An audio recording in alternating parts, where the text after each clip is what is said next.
So she's constantly thinking about different aspects of the lifestyle of the customer.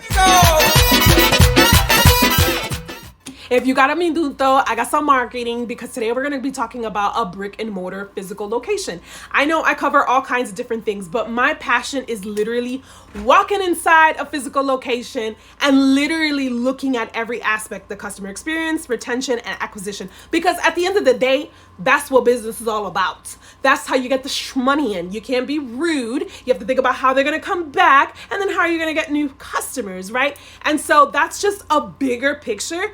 But this cute little bookshop, I have been a customer since they actually opened, and I can see how they have evolved, which makes me want to go back, which makes me want to spend my money, and which makes me want to be involved more in the community, just because I know what they're doing to give back. So guess what? As a small business myself, I want to give it back too. So if you have a physical location, or you're thinking about adding a physical location, I'm going to be covering just 3 little tips of that this business is currently doing, and they're evolving. Like, they're adding some really cool stuff that you can do. And if you don't have one, I want you to think about your e-commerce business, because guess what? Even though you don't have a physical location, you might do a market, you might do a pop-up, you might do all of these other things that actually equate to having a physical location. Remember, marketing is not just one thing. It's a lot of different things. So you have to think about all these different avenues, because that's how revenue comes in. That's how you convert people. So let's jump into the video. 3 little things. This video is so short, but I'm so sorry I couldn't film, and there was customers in there, and I had to, protect their privacy. But before we jump into the video, because the number one thing is actually the customer experience. When someone walks into your location, what is the first thing you think you should think about? A lot of people talk about visuals. This is like a number one thing. They're always talking about visually, it needs to look pretty. Yeah, that's given. It needs to smell good. It needs to smell good. That is so crucial. It needs to smell good. And for your eyes, the lighting is super important. These are things that you have to think about when having a physical location, because it's going to bring warmth. It's going to bring the entire brand together, and it's going to be cohesive to what you're trying to relay. So if you walk up in a place and it's stank in there, best believe that that's the only thing that that person is going to be thinking about the entire time.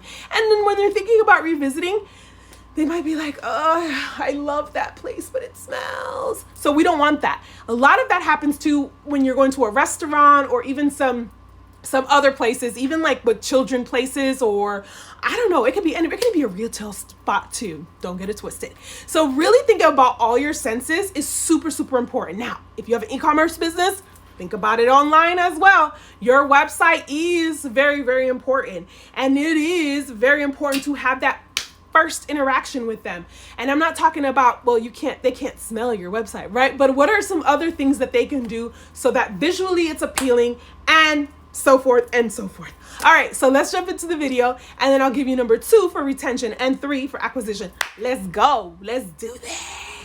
Okay, we already talked about the customer experience, and it smelled divine in there, but if you go all the way to the back, she literally thinks about parents and creating that space for kids, and you want to come back, right? She has the events, she's thinking about involving the community, and in the front, she's constantly asking like, hey, these are the events that who we're partnering with. So she's constantly thinking about different aspects of the lifestyle of the customer. Look at this beautiful, oh my gosh, this place is gorgeous, right? This mural she just had done, boom, because she's right in downtown. So now she's thinking about the marketing as a whole. We are not just a bookstore. We are more. We're part of the community. We are embedded in here. I know I got caught off because I got so excited. Okay.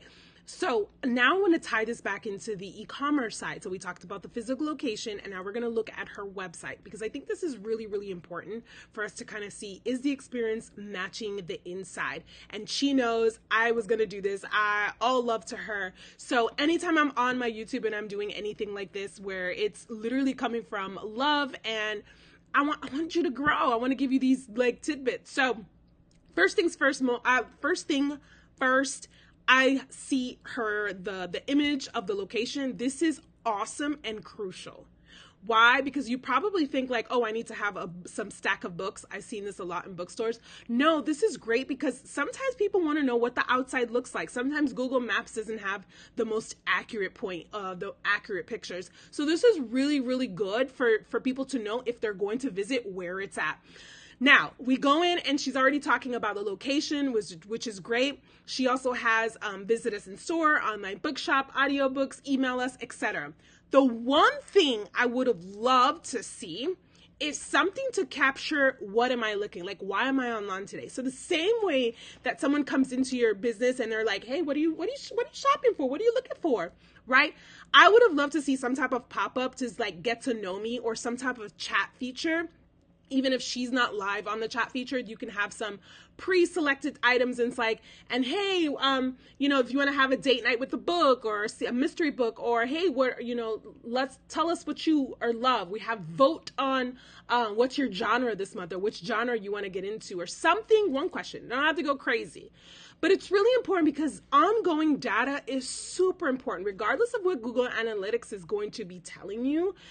You want to know your customers and who's coming in. You want to know if I'm a local, or maybe I'm just visiting someone. That has a lot to do. Remember, bookstores, or people can go to Barnes & Nobles, they can go to Amazon, they can go all this. So how are you bringing that amazing space, that experience on your website? I'm not going to give a full brand audit right now for the website, but I just want to give you an idea just on the first page. Remember we said when we walk into the store, you smell it and you're like, oh, it smells so nice. I want to stay here forever. And it's nice and cozy. It's not too cold. It's too hot. Everything is just packaged in beautifully. All the displays of everything is just nice. You want to have that. So if somebody says, you got to check out this web, I'm going to take you here, right? They might go to the website. They might go and see how can they contact them, etc. So this is just a little preview of what I mean by matching that energy online. And I'm going to give her this feedback too, so she can think about it, but also thinking about how can you obtain people's information, like their email. Email is gold. Email. Email